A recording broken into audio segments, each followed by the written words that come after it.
윤석열 대통령의 탄핵 심판 첫 변론 준비 절차 기일이 27일입니다. 자, 그런데 과연 제대로 정상적으로 열릴 수 있을 것인지 국회 탄핵 소추단의 일원인 천하람 개혁신당 원내대표와 이야기 나눠보겠습니다. 안녕하세요. 네, 안녕하세요. 천하람입니다. 의원님, 네. 이 국회 탄핵 소추단의 일원이라고 하면은 이거 무슨 역할하는 겁니까? 쉽게 얘기하면 검사 역할하는 거예요? 그렇죠.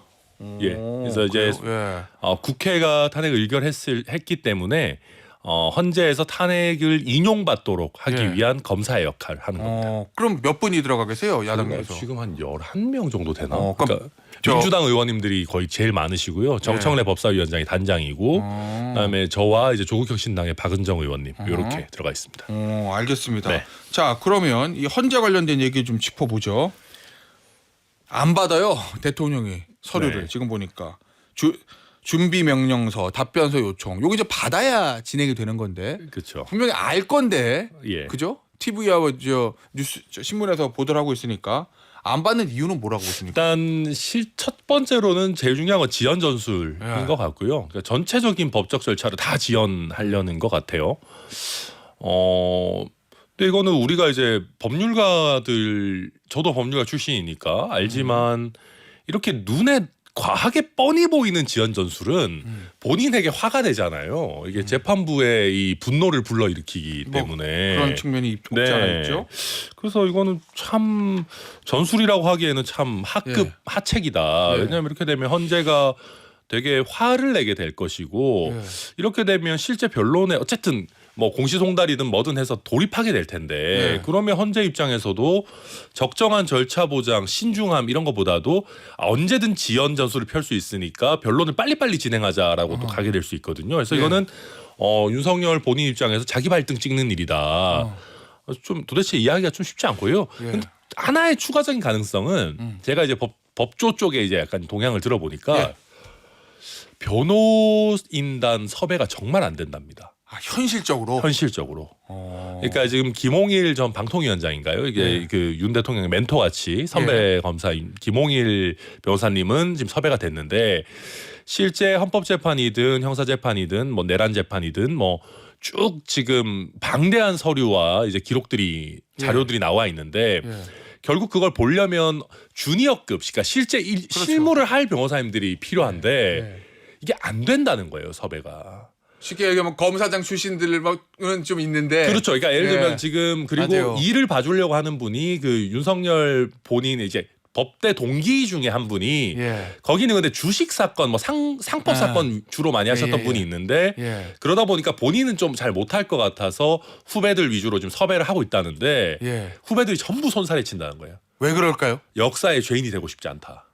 정말 그런 이유로 든데요. 그리고 이제 보통 그렇게 이런 사건 맡게 되면 해당 자기가 소속된 법무법인에서 나와야 되잖아요. 좀 그런 측면이 있죠. 그러니까 이거를 법무법인에서 오케이 해주지 않기 때문에 예. 이제 직장 그만두고 하던 사건 다 내버려두고 이걸 예. 해야 되는데 어. 그러기에는 이길 것 같지도 않고 이게 뭔가 역사적인 의미나 명분이 있는 것도 아니고 예. 그러다 보니까 지금 주니어급 변호사들이 구성이 너무 안 된다. 실제 손발이 돼서 뛸 변호사들이 그렇죠. 없는 그러니까 변론 준비가 아예 안 된 상황에서 예. 지금 뭐 너무 나갈 수 없는 거 아니야. 그리고 뭐 윤 대통령이 직접 하자니 거기는 뭐 이제 제가 봤을 때는 이미 뇌가 알코올 때문에 이게 소송 기록을 직접 보시기는 매우 어려운 상황이 아닐까 예. 저는 추측을 하고 있습니다. 그건 좀 이건 제 추정이니까. 추측이 제 그냥 예. 개인적인 추측입니다. 네. 알겠어요. 아니 그렇다 하더라도 일국의 대통령인데 예전에 노무현 전 대통령하고 박근혜 전 대통령은 바로 당일 또는 그 다음날 서류 다 받았다는 거거든요. 그렇죠. 이거 그냥 받고 자 그런데 내가 아직 변호인단 구성이 안 돼서 그러니 27일 날 변론 준비길 조금만 연기 좀 해주세요. 그러면 사실은 원래 법원에다 들어주잖아요. 들어주죠. 그렇게 그냥 원칙대로 가면 되지 막 일부러 안 받고 이렇게 안 좋은 모양새를 연출하는 건 왜 그러는 거예요? 자존심 때문이겠죠. 자존심? 그리고 아쉬운 소리 못해서 야당한테도 아쉬운 소리 하기 싫어서 비상계엄 하신 분 아닙니까? 예. 그러니까 헌재에도 막 받고 근데 제가 아직 구성이 좀 안 돼서 조금만 며칠 말미를 더 주십시오. 이런 얘기 할 바에는 내가 안 받고 만다. 그런 얘기조차 못하겠다. 네, 제가 봤을 때는 그냥 조금이라도 아쉬운 소리, 조금 양해를 구하고 뭐 이렇게 자존심 숙이는 소리 이런 거를 아예 못하는 상황으로 스스로를 그냥 집어넣고 있는 것 같아요. 밀어넣고 있는 것 같아요. 그래요. 네. 알겠습니다. 자 그러면 27일 날도 그러면 변론 준비기일 의원님 가세요? 네, 저는 가야죠. 예. 근데 그날 열릴 수 있을지를 잘 모르겠어요. 네. 그러네 지금대로라면 변호인도 없을 건데 뭐. 그리고 이제 아예 송달 자체가 지금 공시 송달 절차를 시작해도 사실 그러네. 27일에 절차가 진행 가능할지 모르겠는데 물론 저희 소추단 입장에서는 헌재에 이제 뭐 최대한 절차를 신속하게 또 정상적으로 진행해 달라고 요청은 하겠지만 예. 그때까지도 안 받고 있다라고 하면은 좀 공전될 가능성도 있지 않을까 예상합니다. 그렇습니까? 네. 알겠습니다. 지금 보면 헌재도 아직 다 구인 체제가 완성되진 않았어요. 네. 피신청인인 윤석열 대통령은 서류 안 받아서 변론 준비일 첫날부터 공전의 가능성이 높아요. 네. 이거 조기에 끝낼 수 있습니까? 그 결국 이렇게 됐을 때 이제 공시 송달 절차를 한다면 조금 더 늘어지겠죠. 예. 앞에 시작하는 단계가. 예. 근데 이렇게 되면 이제 뭐 저희 국회 소추단이나 아니면 대리인단 입장에서는 변론을 조금 더 촘촘하게 열어달라라고 요청을 할 수밖에 없어요. 그러니까 일주일에 원래 한 번 하려고 했던 거 뭐 두 번, 세 번 이렇게 촘촘하게 열어달라고 할 수밖에 없고 이제 초기에 이런 지연 전술이 들어가게 되면 헌재에서도 그렇게 가게 될 가능성이 높지 않을까. 오히려 그래서 전체적인 일정을 맞추는 데는 네. 뭐 그래도 괜찮지 않을까 싶고 헌법재판소 입장에서도 4월이 되면 또 두 분의 헌법재판관이 퇴임을 하시잖아요. 그 또 대통령 임명 몫이기 그렇죠. 때문에 또 한 번 그때 더 큰 논란이 있을 그렇죠. 것 그때는 같은데. 권한대행 임명할 수 있느냐가 사실 더 좀 심각해지기 때문에 예. 아마 그때를 이제 아마 최후의 마지노선으로 놓고 헌재도 예. 절차를 진행하지 않을까 저는 뭐 그렇게 기대합니다. 그럼 그걸 알기 때문에 윤석열 대통령은 지금 처음부터 시간을 계속 지연시켜서 4월을 넘기려고 하는 그렇죠. 것이다. 그렇고 이제 권성동 원내대표나 국민의힘 입장에서도 예. 지금 3명의 임명을 뭐 최대한 늦추고 예. 그리고 그때 갔을 때 4월을 넘기게끔 만들어서 2명이 빠지게 되면 이제 7명 중에 6명이 찬성해야 되는 상황을 억지로 지금 만들려고 하는 것 같아요. 9명 중에 6명보다는 예. 탄핵 기각의 가능성이 높아진다라고 좀 이상한 회로들을 돌리고 있는 것 같습니다. 그래요. 알겠습니다. 내일 모레 공수처 출두할 거로 보십니까? 안 할 것 같아요. 역시. 그러니까 이건 이제 변호인 구하는 문제뿐만 아니라 예. 그러니까 이제는 순교자 코스프레를 하려는 것 같아요. 잡혀간다. 저는 차라리. 차라리 잡혀가고 예. 뭐 체포돼서 이렇게 뭐 예를 들면 수갑을 찬다든지 예. 이런 모습을 지지층한테 보여줘서 이 윤석열이라고 하는 인물이 부정선거 음모론을 밝혀내기 위해서 예. 대통령직까지 위태롭게 하고 저런 잡혀가는 검찰총장 출신이 이렇게 잡혀가는 모습까지 보여줄 정도로 부정선거의 진심이구나. 예. 그런 것들을 그 이제 지금 마지막 남아 있는 지지층 부정선거 음모론 그 믿으시는 분들 와. 그쪽에 보여주려는 저는 하나의 전략일 수 있다 그렇게 생각합니다. 차라리 체포영장 집행을 당하겠다. 그렇죠. 내 발로 가서 조사를 받느니. 왜냐하면 그러면 그런 모습도 안 나오잖아요. 이제 자기 발로 들어가면 결국은 조사 받는 과정에서 긴급 체포를 하거나 될 수 있는데 그러면은 멋진 사진이 안 나올 수 있으니까 저는 이거는 이 정치적인 하나의 순교자 내지는 피해자 코스프레를 위한 지금 전략 아닌가 생각합니다. 알겠습니다. 저 지금 또 하나 정치권 이슈가 그거 아니에요? 한덕수 총리 지금 대통령 권한대행을 쌍특검법 공표 안 하면 24일까지 안 하면 탄핵시키겠다라는 게 민주당 입장인데 거기에 대한 개혁신당 입장은 어때요? 저희도 이제 이 부분은 가능하면 신중해야 된다고 생각합니다. 왜냐하면 해외에서 보는 눈이 있잖아요. 해외에서 그렇구나. 대통령 탄핵하고 막 권한대행까지 탄핵되고 이러면은 지금 우리 환율 시장이나 주식 시장 굉장히 불안한데 굉장히 좀 걱정을 많이 할 거예요. 그래서 24일이라는 데드라인에 꼭 구속될 필요는 없지만 그래도 저는 굳이 따지자면 특검법을 거부권 행사를 하거나 아니면 헌법재판관을 임명하지 않는다라는 거는 저는 조금 레드라인을 넘는 거라고 생각합니다. 그러니까 한덕수 탄핵 저지선이라는 걸 우리가 매우 신중하게 생각해야 되지만 자, 보십시오. 내란 특검을 임명 안 한다는 거는 본인도 연관된 내란 사건에 지금 내란 수괴 혐의자 윤석열을 보호하는 걸로 보여질 수 있어요. 예. 이거는 정말 있어서는 안 되는 일이죠. 그리고 지금 헌법재판관도 임명 안 한다는 거는 이게 헌정질서 유린이라는 핵심이 다른 헌법기관의 권한을 침해하거나 기능을 이제 저해시키는 건데 헌재의 기능을 어떤 식으로든 저해시키겠다라고 하는 권한대행을 놔둘 수는 없어요. 그래서 저도 매우 신중해야 되고 우리 뭐 대외 신인도 걱정은 해야 되지만 예. 특검법 특히 내란 특검에 대한 거부 그다음에 헌재 재판관에 대해서 임명하지 않는 거는 이거는 도를 넘은 것이다. 어쩔 수 없는 길로 간다. 이거는 이렇게 된다면 우리 경제를 망친 책임도 한덕수 권한대행에게 있을 정도다 생각합니다. 알겠습니다. 네. 결국 이제 저 국회 탄핵소추단 일원이시니까 이 비상계엄 이게 언제 처음 대통령이 생각하고 왜 했는지 그거 좀 많이 좀 리서치를 하셨을 건데 네네. 오늘 아침에 한겨레 신문에 단독 보도가 하나 있었어요.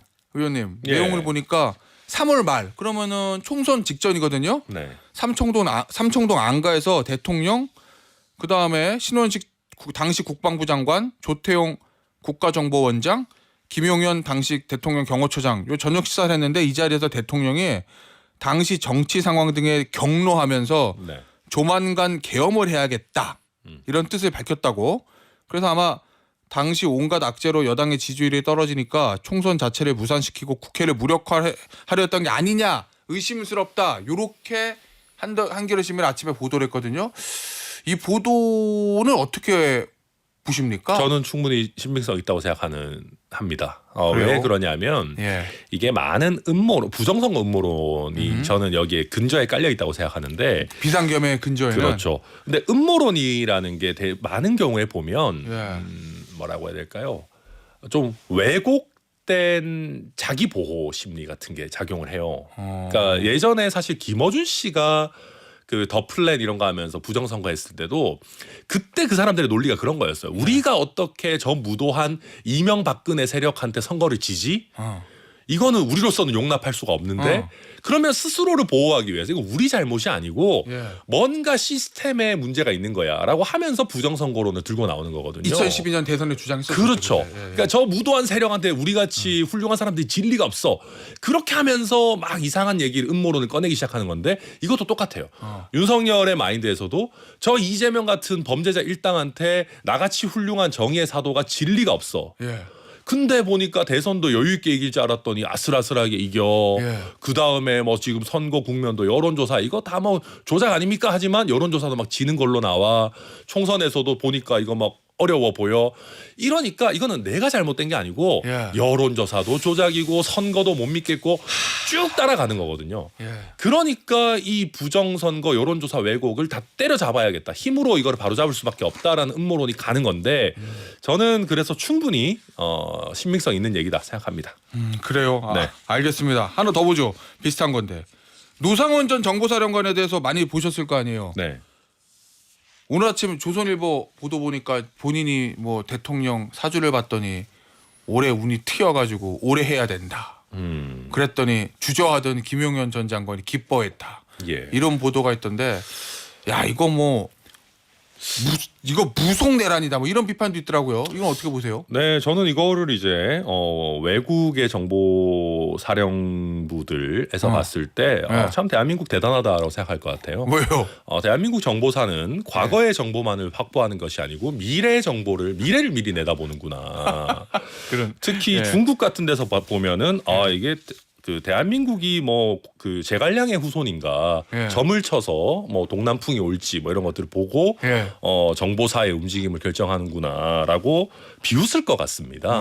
그러니까 이거는 있어서는 안 될 일인데 지금 계엄의 쿠데타 어떤 그 본부 같은 게 무슨 그 점집이고 계엄의 보급 창고 같은 데가 롯데리아 지금인 거지 않습니까? 그러니까 이거는 영화 시나리오도 이런 식으로 쓰면은 예. 시나리오 작가 잘립니다. 그래요? 말이 안 된다고 개연성이 없다고. 예. 근데 지금 영화로 만들어도 말이 안 되는 짓거리들을 벌이고 있으니까 정말 참담한 심정이고요. 그러니까 이런 사람들이 이런 짓거리를 벌이는 가장 큰 원인이 윤석열이라는 내란 수계 혐의자의 수준이 이 정도기 때문이 아닐까. 그러니까 정말 저는 아쉽고 참담한 심정입니다. 알겠습니다. 네. 저 여당 얘기 하나만 해보죠. 예. 지금 비대위 저 구성이 아직까지는 안 돼요. 뭐 내일 뭐 발표한다는 것 같긴 한데 네. 그 원인은 뭐라고 보세요? 국민의힘. 바꾸기는 싫고 바뀌는 척은 해야 되니까 그렇죠. 실제 이제 친윤이 아닌 의미 있는 인물로 바뀐다면은 저는 뭐 그래도 뭐 평가해줄 부분이 있다고 생각하는데 예. 그거 하기 싫잖아요. 그러니까 예를 들면 정말 와가지고 막 칼질하고 당 체질을 바꿀 것 같은 유승민 전 의원이나 예. 그래도 소장파로서 목소리 내려고 노력하는 김재섭 의원 같은 경우도 이야기가 나오고 있지만 이런 사람들 하기 싫거든요. 근데 계속 근데 이제 그나물에 그 밥 하자니 또 눈치 보이고 그러니까 결정을 못 하는 거죠. 의원님. 네. 개혁신당도 안에 삐그덕거리던데요. 보니까 이준석 의원하고 허은하 대표 뭐 치고받고 난리도 아니던데. 저도 안타깝게 생각하고 사실은 이건 뭐 웃으면서 할 얘기는 아니지만 제가 그래서 원래는 여기 저도 나름대로 햄버거 매니아여가지고 예. 원래 여기 그 롯데리아 가가지고 뭐 예. 햄버거 먹는 거 이런 것도 좀 찍어 올리고 그러려고 했거든요. 근데 예. 당이 좀 어지러워서 그걸 못 하고 있는데 물론 정당이라는 게 의견 대립이 없을 수는 없고 개혁신당 같은 경우는 뭐 국민의힘이나 더불어민주당과 다르게 뭐 권력이 실질적으로 많은 건 아니기 때문에 서로 예. 잘해보려고 티격거리는 거라고 저는 생각합니다만은 예. 어쨌든 조기 대선 국면으로 넘어간 상황에서 이렇게 티격태격거리는 거 이렇게 좋은 게 아니어서 최대한 빨리 좀 예. 내부적으로 정리하려고 노력하고 있습니다. 혹시 조기 대선 때 국민의힘과의 관계 설정 어떻게 해야 되느냐 이거 가지고 노선 투쟁이 있습니까? 이준석 의원하고 허은하 대표 사이에? 그러니까 그게 막 그렇게 불거져 있는 것 같지는 않고요. 예. 근데 이제 조금 저나 이준석 의원은 그런 생각 전혀 하지 않고 있습니다. 단일화나 이런 거 생각 없이 동탄 선거처럼 우리 갈 길을 열심히 가자라는 입장이고 다만 당내에 저 허은하 대표라는 게 아니라 일부가 좀 그런 생각 갖고 있는 분들도 있지 않나 걱정하고 있습니다. 알겠습니다. 오늘 인터뷰 여기서 마무리하도록 하겠습니다. 지금까지 개혁신당 천하람 원내대표였습니다. 의원님 감사합니다. 네, 감사합니다.